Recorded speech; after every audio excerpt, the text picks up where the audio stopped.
Тол мэдээллийн хөтөлбөрийн тодруулгын зочноор улсын 3 дугаар төвийн эмнэлгийн орлогч дарга Батгэрлийг урьж оролцуулаад байна. Тэгэхээр танд өдрийн мэнд хүргэе. Өдрийн мэнд. Хоёул өнөөдөр тархины цус харалтын талаар онцлог ярилцахаар болсон байгаа. Тэгэхээр тархины цус харалт маань ер нь манай улсын хувьд ер нь хэр хэмжээнд байгаа өвдөлт тархалтна.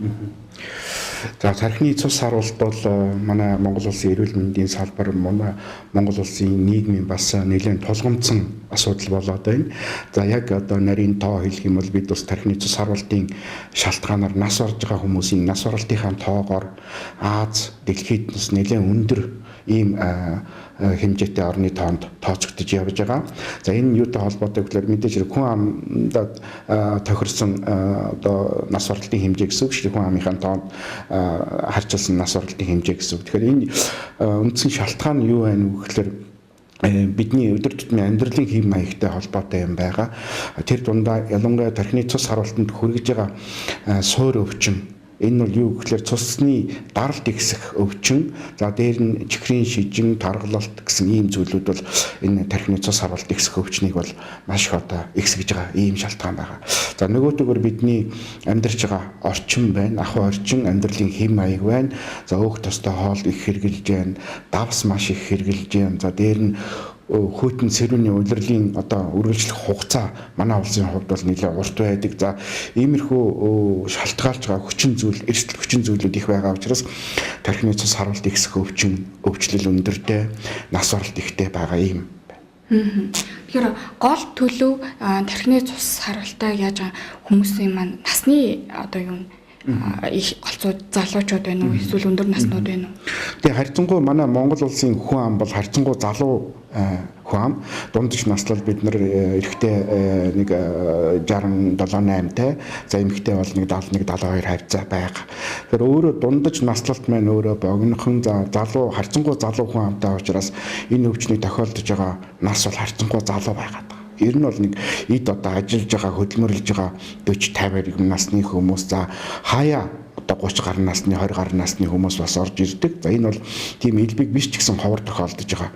За 40-50, за 60 насны хүмүүс бол нэлээд элбэг тохиолдож байна. Тэгэхээр энэ бусад орны хүн амтай харьцуулахад бол харьцангуй залуу насны тохиолдоод байна гэж ингэж үзэж болохоор байна. Энэ хүүхч маань яг ямар шинж тэмдгээр эхлэх юм те? Яг ямар үед нь хүн маань эмчтэй хандах ёстой?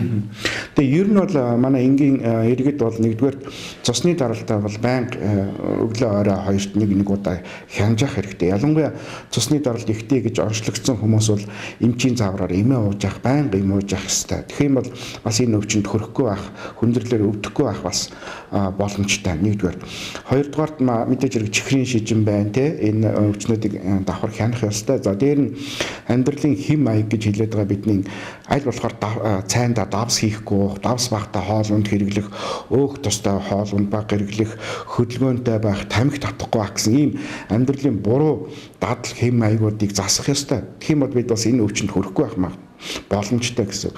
Тэгэхээр энэ өвчний талаар гарч ирж байгаа энгийн иргэдийн дунд хамгийн их одоо оройтож бас эмнэлэгт хурж ирдэг юмнууд байна. Тэр нь юутай холбоотой вэ гэхээр энэ өвчний шинж тэмдгийг анхны гарч ирж байгаа шинж тэмдгийг танихгүй мэдэхгүйгээс болоод эрүүл мэндийн одоо юу гэдгийг мэдлэг дутмагаас болоод эмнэлэгт яг онсон газараа одоо хандах нь их оройтож хандаад байгаа учраас эмнэлгийн тусламж оройтож авахлаар нөгөө амьдралын чанар нь муудах байдаг юм уу, эргээд нийгмийн амьдралд эргэж орох энэ үйл процессууд нь улам оройтоод байна гэсэн.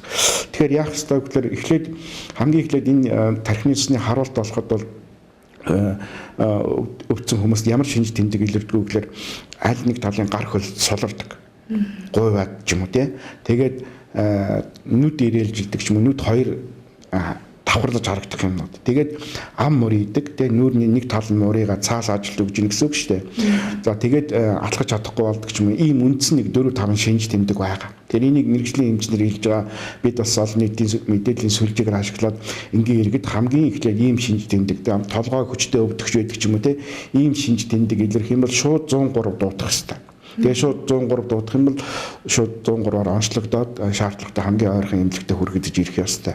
Улсын 3 дугаар төв эмнэлэг бол Монгол улсын үндэсний хэмжээнд бол тархины цэцний харуултын лавлгаа тусламж үйлчлэг үзүүлдэг одоо олон улсын жишгт хүрсэн төвтэй ийм эмнэлэг байгаа. За улсын 3 дугаар төв эмнэлэгт бол маш яаралтай хандах юм бол харуултын ямар хэлбэр байгаагаас шалтгаалаад бид шаардлагатай арга хэмжээг авах ийм боломжтой байна.